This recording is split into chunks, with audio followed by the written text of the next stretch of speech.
Young Adult Podcast. Welcome to podcast 163. And we are back, but it has been a struggle this week at the church. Ooh, yes, it has. And before we get into the struggle, let's introduce ourselves, which we are routinely very bad at.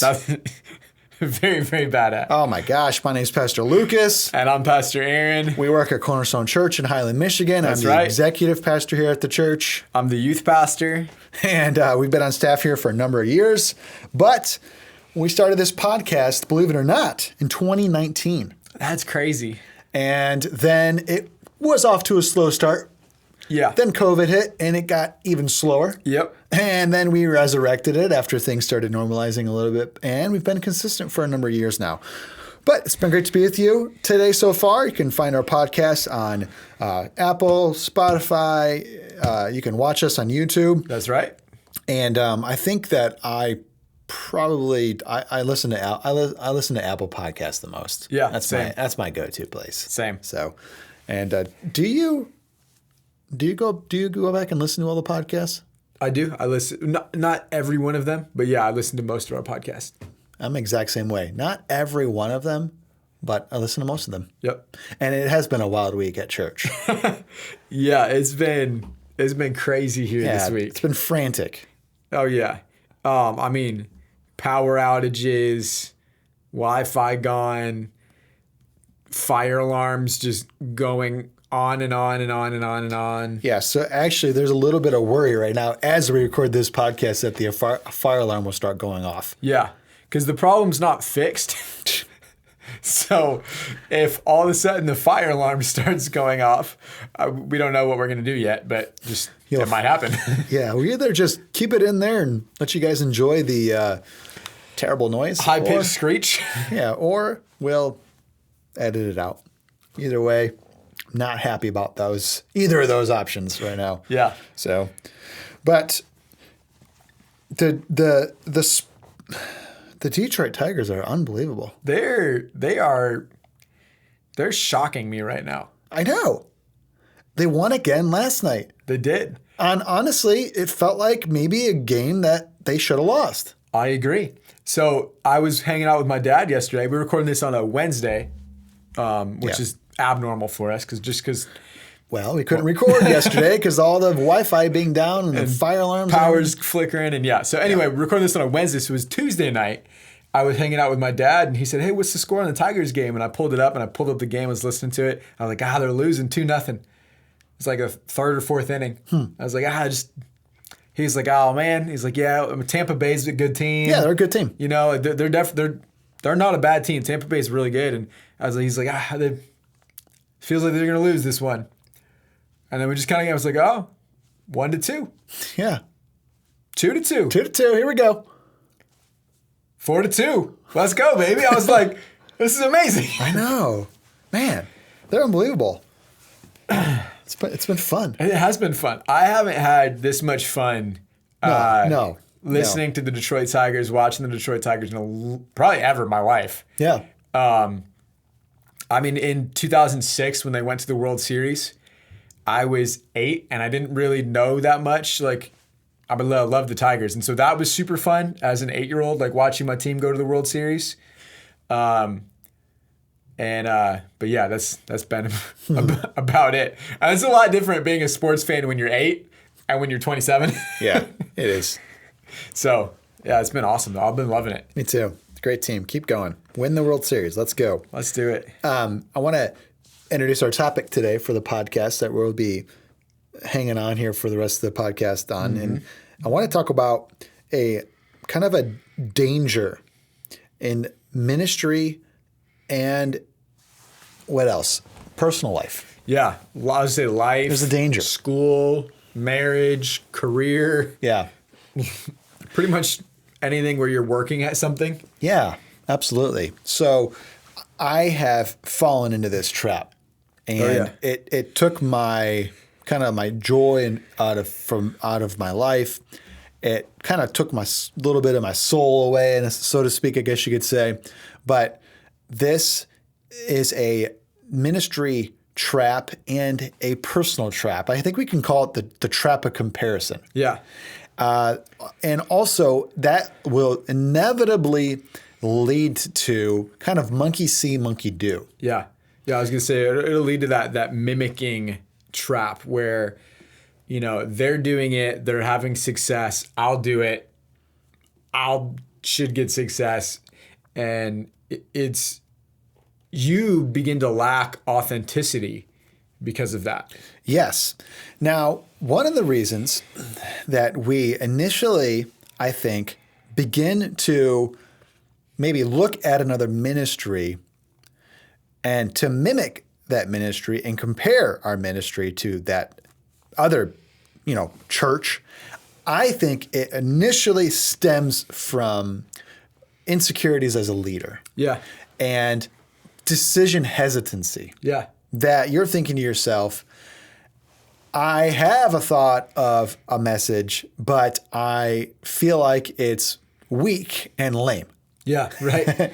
And I'm doubting myself. Yeah. What has Craig Rochelle done lately? Right? Right. That's just a funny name we put out. I've never mimicked a Craig Rochelle message before myself, but boy, he's just a great leader. His church is amazing. Yeah. I'm sure many people have thought to themselves, what's Craig doing? Yeah. What's the latest series Craig's been doing? I'm going to do that. And that's because we feel insecure about our ministry series that we're planning. Yeah. Now, have you ever felt this? Oh, yeah, absolutely. So what do you do? Because I can share what I do, but what do you do to kind of fight that and think to yourself, no, this is just as good enough idea, or what do you do? Yeah. All right. So you might laugh at this, but Okay. the first thing, because especially when the first 2 years or so, probably at least, of when I was full-time youth pastor here, I really struggled with this comparison to youth ministries that were, huge churches doing amazing things. So what were some that you... Elevation Youth was one. And this is one of the things I do. I literally had to unfollow Elevation Youth on Instagram. Well, was that just because you simply were kind of getting obsessed and it was unhealthy? I was scrolling and I would see their stuff. And at first I was like, oh, that's so cool. I literally started to get so insecure. I guess I was like, should I be doing this? Should I can't have that many students. Our stuff doesn't look like this. Should I be? And I just got so insecure. I unfollowed them on Instagram. Okay. And stopped, I unsubscribed from their YouTube channel because they had, especially during COVID, they had an amazing YouTube ministry going on with tons of videos and stuff. And at first I was like, oh, let me just kind of see how they're doing stuff. I was brand new to doing any video thing. So I was just kind of trying to get some inspiration, but it changed from trying to get some inspiration to let me recreate this video. You know what I'm saying? Just monkey see, monkey do, and, imitation. Yeah. Okay. So that's something that I started to do. It got unhealthy. It definitely got unhealthy, really unhealthy. And then one of the things that I feel like I can do now that really helps me is actually going to my wife and being like, hey, I have this idea for a sermon, or that's kind of what we're talking about. For me, that's obviously that's part of our jobs. But I really want to make sure that this is from the Lord. I have a couple ideas, and I'll just kind of talk them out with her. And she has, I think, really that spiritual gift of discernment. And so she's kind of like my she's not going to be a soundboard or echo chamber where she'll just tell me something back. I know I can get her honest opinion. I know that she'll be like, hey, I really feel like this is something that you should run with, that this is what the students need to hear about, not this. Wives are good. Given the not being an echo chamber. Yeah. Really giving it to us straight. Yeah. So she's really helped me with that. That's awesome. Because I really, really value her opinion about that stuff too. So that's something that that helps me get away. Even recently, this is funny, but recently I had Pastor Tim asked me to preach in the Maine coming up in a little bit. He did. And it's just a super big honor for me. And that's obviously not something that I do a lot. And so I was talking with my wife and I said, hey, I feel like the Lord really spoke to me out of this passage. And I wrote a really short message for our middle schoolers out of it, but I feel like there's a lot more there. I didn't know what I was going to use it on, but maybe I could use this. And I said, or I read this book, and it was this great book, and I could easily pull a sermon, make a sermon out of this book that I read.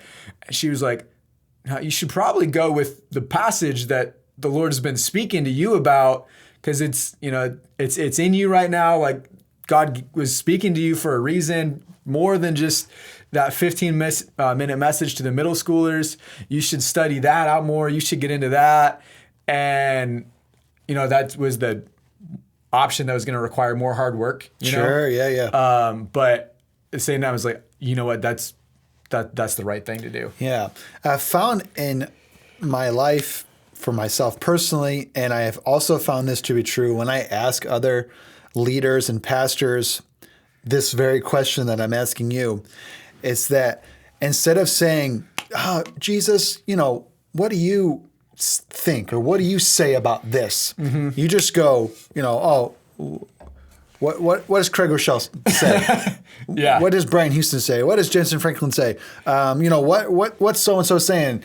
And you stop tuning your ear into the still small voice of God. Yeah. And instead, you tune your ear to the ministries. Yeah. Yeah. And if it's working for them, then it's going to work for me too. Yeah. And you actually begin to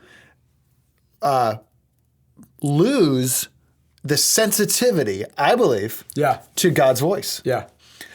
And for me personally, how I worked my way out of this is that I remember writing a message that I felt really wasn't very good.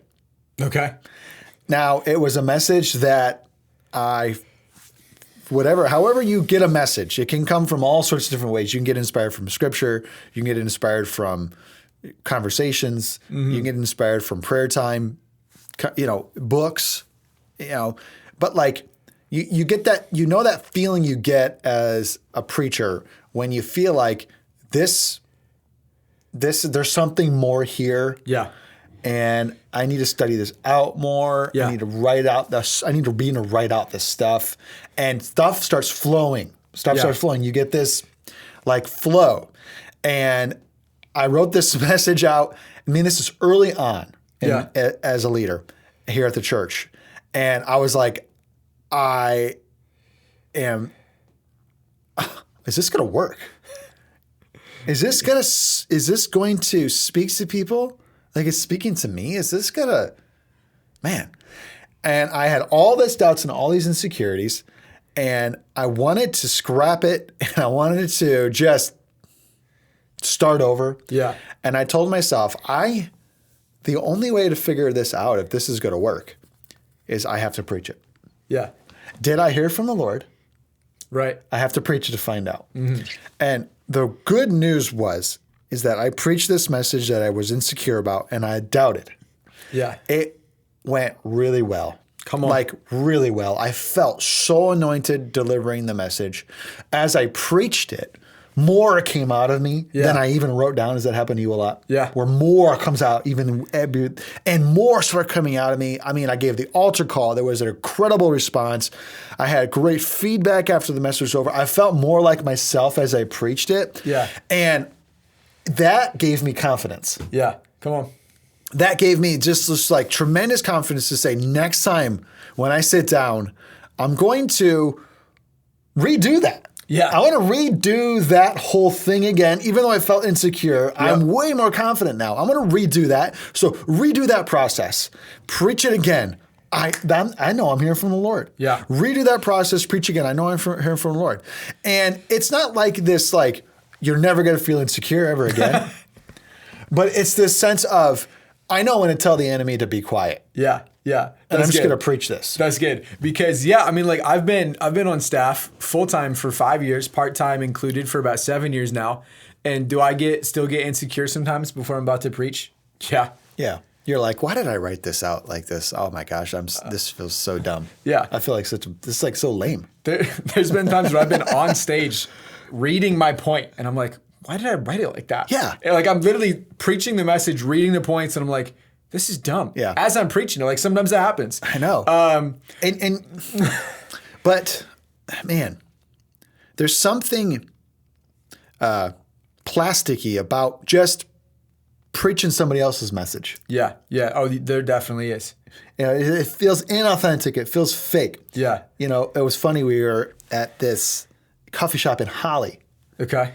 This was this summer, and it's right in the Battle Alley area. I forget the name of the coffee shop. Okay. There's a couple there. It's like a knick-knack place too. So there is not just coffee. Is it the Battle Alley coffee shop? I think so. Yeah, that's a great place. I know.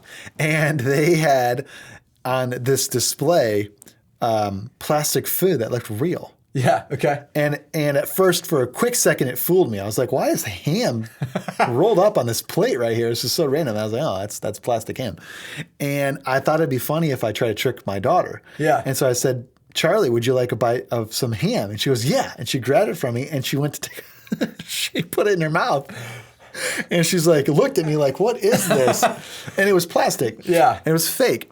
And I feel like sometimes when you just kind of like mimic somebody else's event, message, series even. Yeah. It has a bit of this, it looks real from a distance, but as you get closer, and it's not quite there. It's not quite the real thing. And I found this to be true too, Pastor Aaron, and tell me if you think this is true as well, that after repeating or like rinse and repeat somebody else's thoughts or ideas, it might have been successful somewhat. Yeah. Maybe, you preached somebody else's word and it had a good response. But I feel like there was a piece of joy missing in the journey. Yeah. Yeah. I totally agree. And I feel like when you do that, and I'm not saying that taking, like we were talking about somebody else's message, but sometimes like you can read a book or, something, and someone has some great commentary on some passages you've never thought about, and you can get some ideas from that. But when you're just kind of taking somebody's, copy paste, and you're running with it, it really does lack, at least for me, it really does lack that little bit of joy. Yeah, a spark of joy is gone. Yeah. And I think, so me and you were talking about this especially, in pastor lingo, because that's our jobs. Yeah. But you can take this same concept that we're talking about, and you can see it play out in your marriage, at your workplace, in your friends, with your school. If you are just... talking to all the high schoolers out there, if you're trying so badly to just fit in and you are comparing your life to somebody else's, and you just try to copy paste somebody else's clothing style, the way they talk, their grades, the sports they play, the music they listen to, everything, just you're inauthentic. You'll be inauthentic. You won't have that spark of joy in your life, and it will really. It'll have that plasticky feel. Yeah. People will be able to tell this is not real the closer they get to you. There's another area of my life where I struggle with comparing myself. Okay. And that's at the gym. Okay. Yeah. That I'm at the gym and there's always somebody there who is bigger muscles. Oh, yeah. Way better shape. Yeah. They seem to they're way further along. Yeah. They're bigger, stronger, faster. Yeah. And you can tell, you can just take long to even figure it out. Yeah. They're bigger, faster, stronger. And I start to so like, why did I start going to the gym? Like I feel like my personal decision of why I decided to go to the gym. I start to lose that. Yeah. And instead, I'm chasing now this figure. Yeah. And I'm telling you right now, my joy for the gym just plummets. Yeah. Because every time I see them, I'm a little bit more depressed. Because I'm chasing this ghost in the gym that doesn't know I'm chasing him. But my motivation now to go to the gym is terrible. Yeah. And I'll start to get depressed. Yeah. Now, my original motivation for the gym was just a personal goal. Yeah. I had a personal goals for myself. Maybe I had a bad knee. I'm trying to rehab. A bad back. I'm trying to get strong. Yeah.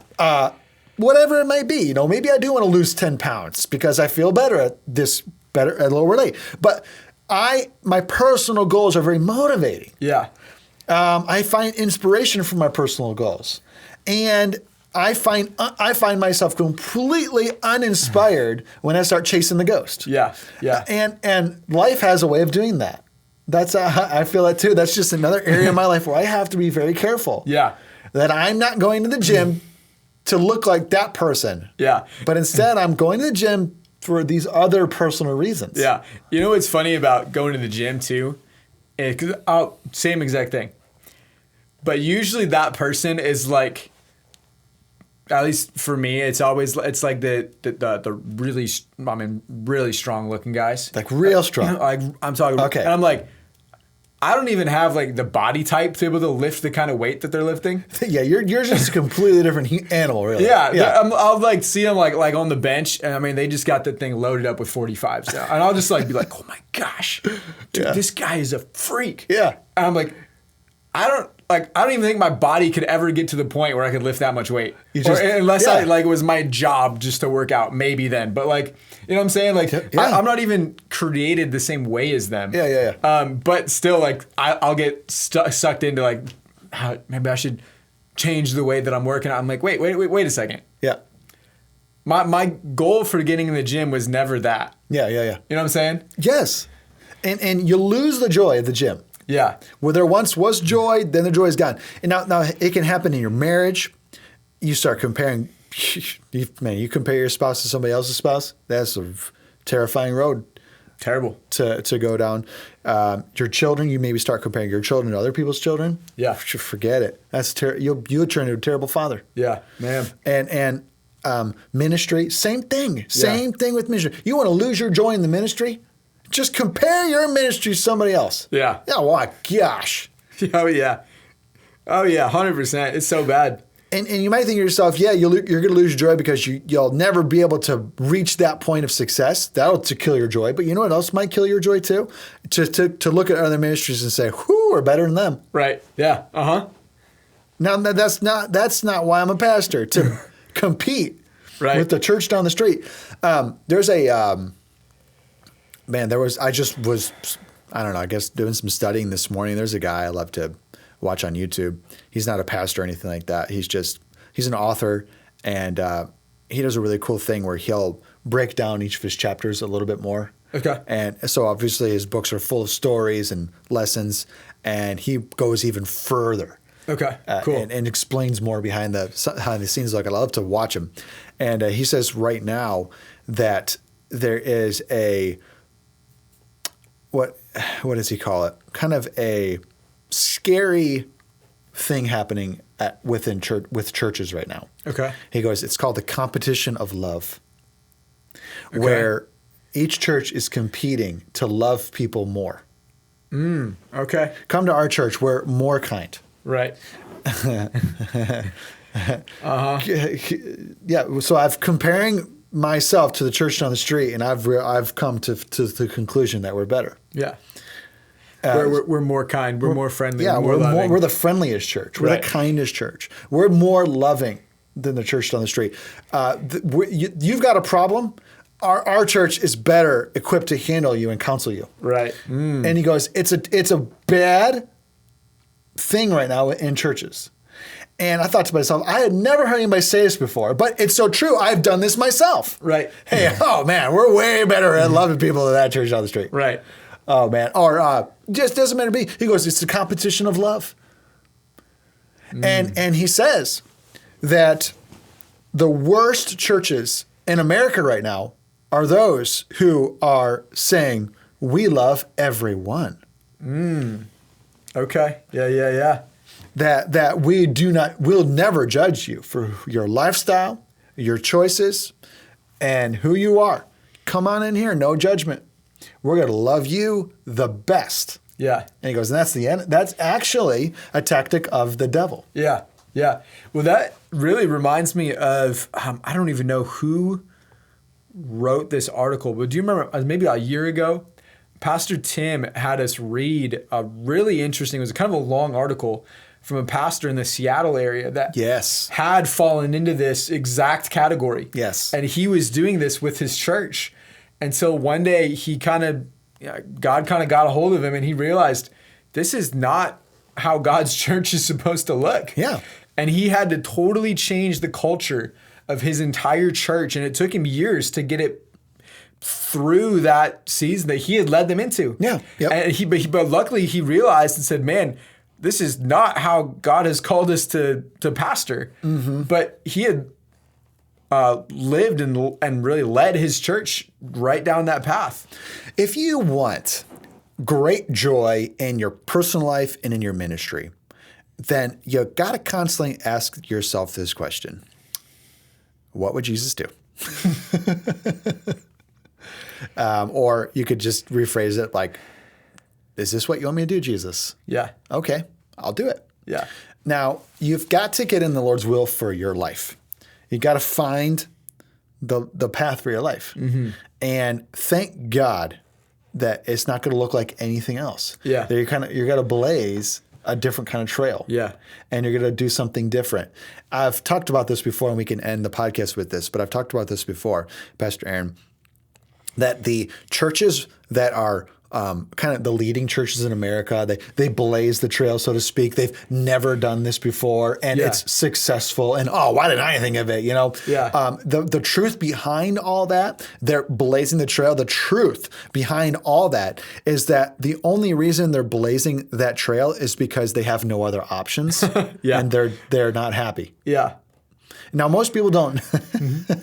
Yeah. If you ask a pastor or a leader, like, why did you decide to do church this way? Right. And he's like, we had no choice when we were renting the building. They wouldn't let us touch that or turn on this or right.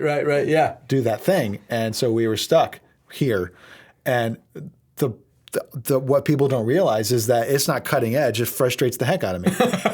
Yeah. Uh-huh. He goes, but it worked, and now people think we're like some sort of geniuses. But the reality is I hate it. Yeah. Now, seriously, if you kind of pull the veil back, and try to figure out, why'd you decide to do it that way? You're such a trailblazer. Well, we had no other options. Yeah. I'll never forget the story from Brian Houston, who, I don't know, you can have your opinions about Brian Houston if you want, but he said they had a church in the city of Sydney. Yeah. And he goes, we got into trouble with too much volume and noise coming out of our church building on a Sunday morning.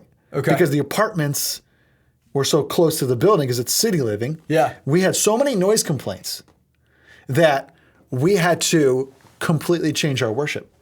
And the guy's like, well, he goes, let me share this. He goes, our city campus got famous for acoustic worship accompanied with stringed instruments. Yeah.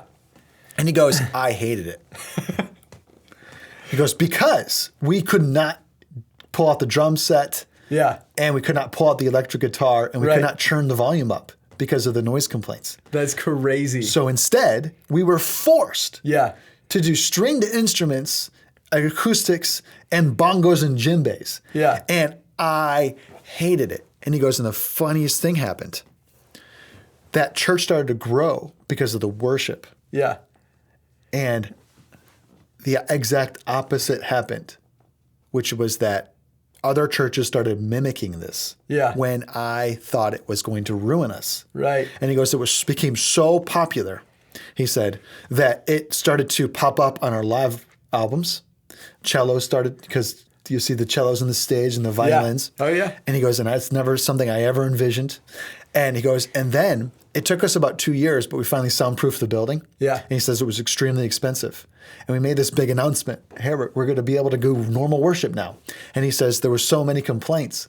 He goes that we actually kept the one service. Yeah. Always has the acoustic style worship. Because people loved it so much. That's crazy. Yeah. And so when you really pull the curtain back and reveal Oz, so to speak, Yeah. you find out that it's just a guy who's trying to survive. Yeah.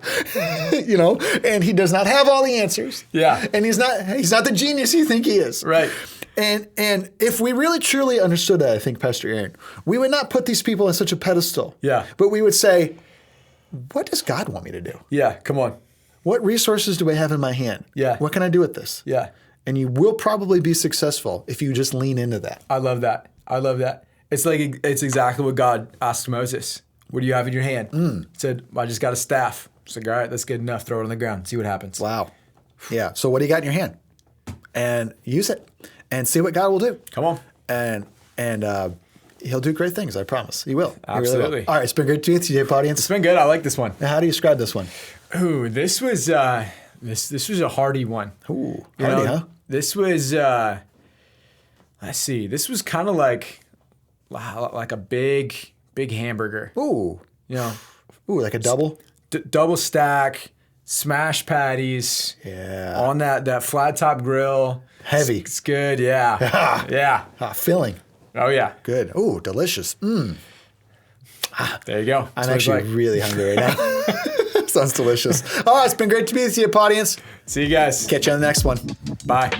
Youth and Young Adult Podcast. Youth and Young Adult Podcast. Youth and Young Adult Podcast.